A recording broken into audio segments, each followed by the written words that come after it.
Në zhvillimet të tjera, kryetari i Partisë Socialiste njëherë është edhe kryeministri Edi Rama. Ditën e sotme është në Asamblenë e Partisë Socialiste në Elbasan ku përmban fjalën e tij. Ndjekim pak momente. Dhe nuk ekziston një vend mediash të kapura aty ku 57% e portaleve janë kundër qeverisë, ndërkohë që një pjesë tjetër janë neutral dhe pastaj një pjesë shumë e vogël mund të konsiderohen pro-qeveritare. Kjo e rrezon vërtet këtë legjend, por nga ana tjetër është një pasqyrë që duhet ta kemi shumë mirë parasysh në rrezikun që ka për ne, për Partinë Socialiste, për familjen tonë politike, për njerëzit tanë në të gjithë territorin, për votuesit tanë, ata që na kanë mbështetur fuqimisht dhe që na dhanë 83 mandate, sepse ndryshe nga ne që jemi këtu në këtë podium, dhe ndryshe nga ju që jeni drejtuesit e Partisë Socialiste në nivele vendore apo në nivele edhe më kapilare organizatash, dhe që gjithsesi jeni në kontakt dhe dini shumë çka, ata mund të bien lehtësisht pre e dizinformimit, mund të bien pre e energjive negative që prodhohen në mënyrë të vazhdueshme dhe e lajmeve që ndërtohen mbi gjysmë të vërteta dhe mund të humbasin motivimin. Në ndërkohë që nga ana tjetër, vakumi i krijuar për shkak se opozita zyrtare është një katastrofë ambulante, mund të mbushet me negativitet dhe pastaj edhe me një energji që mund ta pengojë në këtë rrugë. Dhe këtu nuk është çështja e aritmetikës, nuk është çështja as se ne kemi përpara zgjedhje, se ne nuk kemi përpara zgjedhje, përveç se në vitin e ardhshëm kur do të bëhen zgjedhjet vendore, por ato kanë rëndësinë e tyre, ama nuk vënë në pikpyetje shumicën tonë prej 83 mandatesh, por nuk duhet që kjo atmosferë të vërë në pikpyetje motivimin dhe përgjegjësinë, peshën e përgjegjësisë tek secili prej nesh. Është shumë e rëndësishme kjo gjë. Dhe prandaj unë kam kërkuar që ne të jemi shumë më afër antarësisë dhe të bisedojmë shumë më tepër për çështjet e mëdha politike dhe çështjet e mëdha shoqërore, ndërkohë që ne duhet flasim me të gjithë pse duhet jenë krenar që janë pjesë e kësaj familje politike. Përtej situatave personale, se jo të gjithë kanë situata personale pozitive, mund të ketë njerëz dhe ka patjetër që kanë situata negative, po përtej kësaj. Bëje debat me një socialist të mirë të një qarku tjetër në telefon. Sepse ishte i zhgënjur nga që nuk ishte fituar dot një konkurs. Konkursin për pozicionet e drejtuese në administratën publike. Edhe faktikisht ishin 11 vende të lira dhe konkursi mbaroi me 9 fitues. Pra, nuk ishte një konkurs formal, se po të ishte formal, do kishte 11 fitues për 11 vende. Dhe këtu nuk bëhet fjalë për të zgjedhur rojet e parkimeve të ministrive, këtu bëhet fjalë për të zgjedhur një numër shtesë drejtuesish në administratën publike, të cilët në një mënyrë ose një tjetër do të jenë pjesë e procesit të negociatave dhe pjesë e punës për të gjitha ato gjëra që duhet të zbatojmë që të mbyllim negociatat dhe të hyjmë në Bashkimin Evropian. Tu nuk bëhet fjalë për dhe ai është një socialist i mirë, është një njeri që ka dhënë kontribut. Edhe më thoshte jam një socialist i zhgënjur sepse kam 20 vjet që kontribuoj në Partinë Socialiste dhe kam 10 vjet që jam koordinator në një pikë dhe vërtet ka bërë punë shumë të mirë. Por nuk mundem më të dalë përpara njerëzve sepse nuk u gjet për mua mundësia që të i thash po mirë, ç'a prisje ti? Ti prisje që unë të ndërhyja që ti të merje pa merit një vend që ngeli bosh. Qofse ti prisje këtë, ti s'ke kuptuar fare asgjë nga ato që unë të kam thënë, ose i ke kujtuar se unë flas dhe bëj teatër. Dhe pse nuk ke ti fytyrë t'i dalësh përpara të tjerëve, kur ke kaq shumë gjëra për treguar për Partinë Socialiste. Dhe pyetja që bëjnë njerëzit, ata të huaj që bien pre e gjithë këtij helmi, sepse edhe organizata prestigjioze publikojnë çuditëra për Shqipërinë kur vjen puna te liria e mediave. Ndërkohë që realiteti është ai që tregojnë faktet. Dhe patjetër që media në Shqipëri kanë probleme dhe ata kanë të drejtë kur thonë kanë probleme të pronësisë, kanë probleme të sigurisë së vendit punës për gazetarët, të formalizimit pagave tyre, etj. Por aty ku bien pre është po mirë si fiton kjo parti, si ka mundësi që fiton kjo parti dhe fiton, madje fiton dhe më shumë kur vjen për të kërkuar mandatën e 4 dhe ndërkohë i paska edhe mediat kundër. Po shpjegimi është në realitetin e fakteve. Keni parë ju ndonjë media që të thot ndonjë gjë se çfarë ka bërë për shembull Ministri i Bujqësisë në këtë periudhë? Nuk keni parë.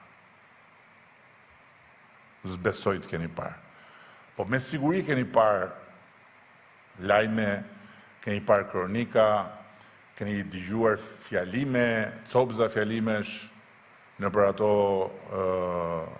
portalet që postohen me video që si u lanë në rrugë fermerët se u pre subvencioni naftës, si bujqësia ka marrë fund, etj. Këto po i keni parë.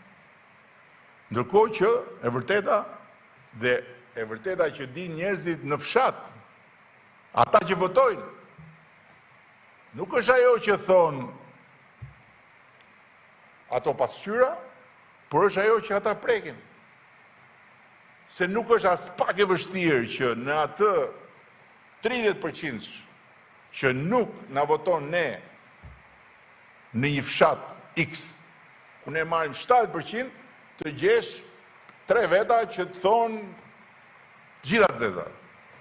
Apo të gjesh njerëz të cilët realisht nuk kanë sukses dhe nuk kanë fare sy për qape kur i thonë në atë punë. Por ama, e vërteta është që ne, dhe këtë e din ata fermerët, ne kemi hequr subvencionin e naftës, që ishte një shumë prej 18 milion eurosh, dhe ndërkohë kemi vendosur një gjë tjetër. Të gjithë ata të cilët do të shesin me faturë dhe do dorëzojnë faturat, do marrin mbrapsht 10% të vlerës së faturave, që në totalin e vetë ne parashikojmë të jetë nga 40 deri në 55 milion euro. Dhe kjo do të bëjë që ato 40 deri në 55 milion euro, në varet se sa do vinë në këtë fazë parë, sepse pastaj kur ta mësojnë të gjithë që nuk ka më asnjë kokërleku nëse ti nuk tregon faturat, por ama kur tregon faturat ka më shumë, janë të ardhura nga buxheti i shtetit që do i shkojnë fermerëve, por njëkohësisht janë një hap i madh në formalizimin më në fund të një pjesë të ekonomisë që nuk mund të hyjë në Bashkimin Evropian informale. Në Bashkinë Dibër janë duke u krijuar 2 shoqëri bashkuara bujqësore, në blegtori dhe në frutore, në Bashkinë Malësia e Madhe 1 model për zinxhirin e vlerës, në Bashkinë Berat 2 shoqëri, në Bashkinë Cërik 2 shoqëri, në Bashkinë Kolonjë 1 shoqëri, në Bashkinë Bordes 1, në Bashkinë Durrës 1, në Bashkinë Lushnjë 2, në Bashkinë Elbasan 1, Bashkinë Lezhë 1, në Bashkinë Shkodër 1, në Bashkinë Peqin 1, në Bashkinë Divjak 1, në Bashkinë Roskovec 1 dhe vazhdojmë. Çfarë do thotë kjo? Do thotë që më në fund po hymë në një fazë që duhet kishim hyrë më përpara, duke qenë se tani i kemi bashkuar forcat, do të hymë në fazën kur do kemi një bum të shoqërive të bashkuara bujqësore. Po bumi i shoqërive të bashkuara bujqësore ka 2 impakte. I pari është impakti i uljes kostove atje dhe i marrjes së më shumë mbështetje financiare nga shteti, dhe i dyti është impakti i negociatave, ose në negociata ku ne nuk mund të shkojmë, se nuk i mbijetojmë dot në Bashkimit Evropian duke ne tek e tek, njëri me 2 dele, tjetri me 3 dele, njëri me 2 dynym, tjetri me 7, por duke u bashkuar. Duke u bashkuar në shitje, edhe duke prodhuar se cili ke pjesa vetë, dhe pastaj duke ndarë të ardhurat sipas pjesës. Dhe për këtë arsye, Partia Socialiste duhet të motivohet fort dhe duhet ta ndjejë shumë fort përgjegjësinë që të mbajë mbi shpatulla këtë proces. Pse? Pse u lemeris dynjaja, u blokua negociatat, doli Gjermania, hyri Gjermania. Si bëhet shpjegimi? Shpjegimi bëhet në radhë parë ne duke folur me ju dhe pastaj ju duke folur me ata, me të gjithë. Sepse njerëzit e kanë në qendrën e vëmendjes këtë çështje. Sepse duan që ne ta realizojmë atë për të cilën na dhanë gjithë mbështetje. Ta bëjmë realitet pasaportën e Bashkimit Evropian për çdo shqiptar. Atëherë që të bëhet kjo, na duhet forcë. Kur unë thosha, na duhet një mandat i fortë, thoshin ky do të bëhet si Putini. Por ja ku jemi sot, në fund të janarit, ne kemi kaluar 27 ligje, mos gabohem, që ishin një paket që ishte vetëm për negociatat.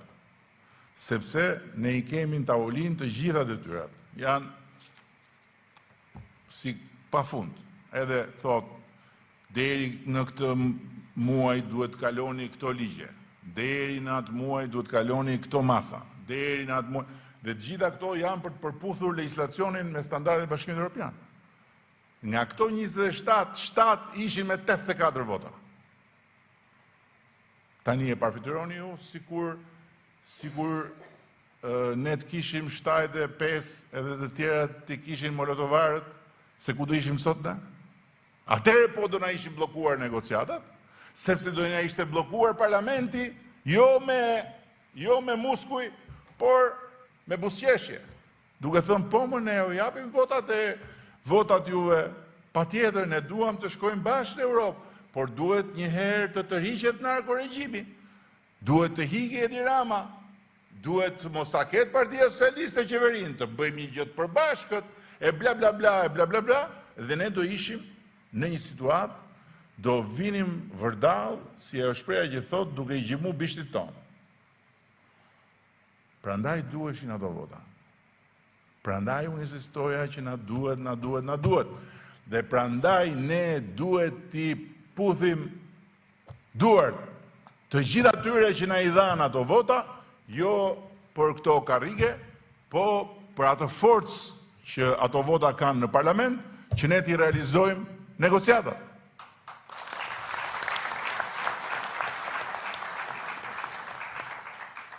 Shikojeni çfarë ndodh me qarkun e Elbasanit në aspektin e veprave të infrastrukturës.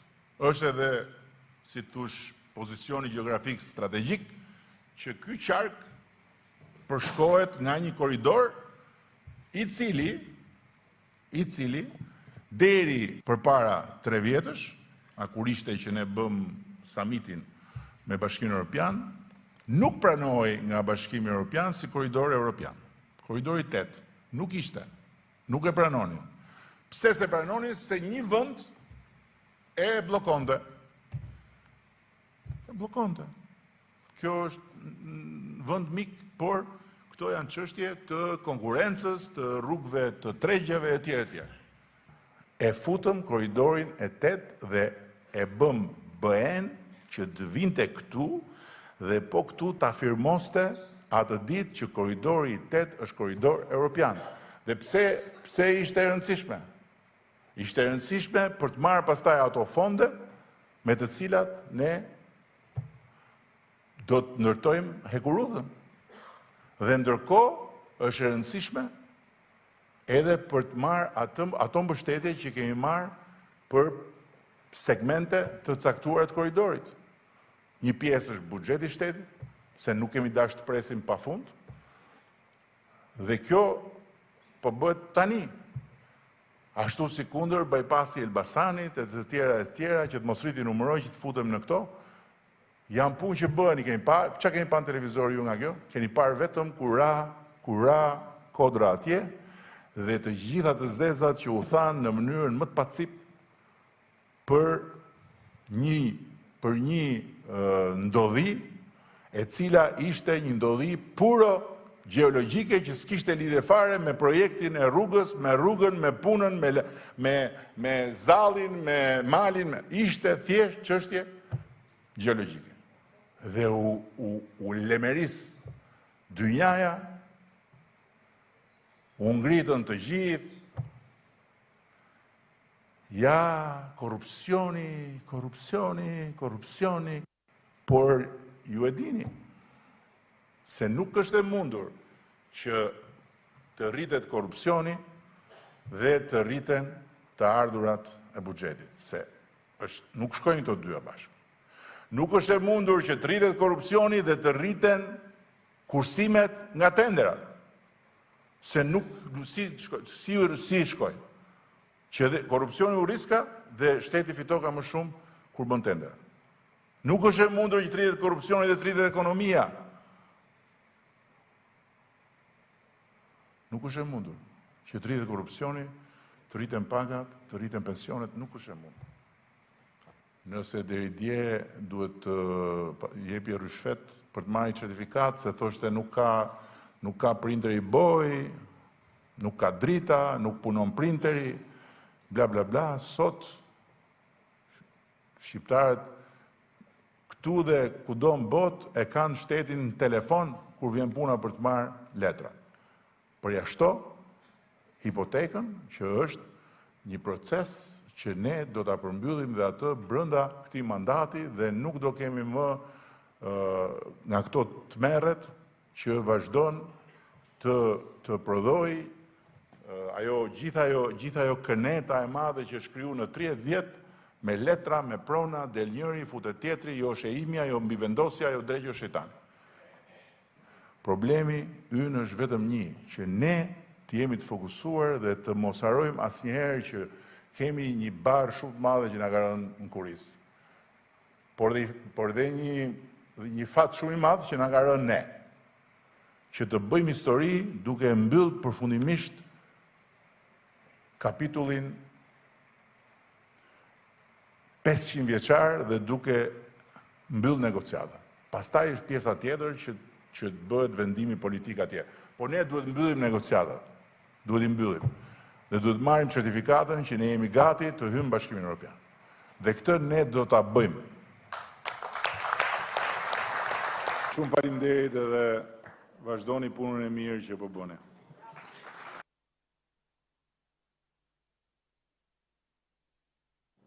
Ka përfunduar ky takimi kryeministrit Rama në Elbasan.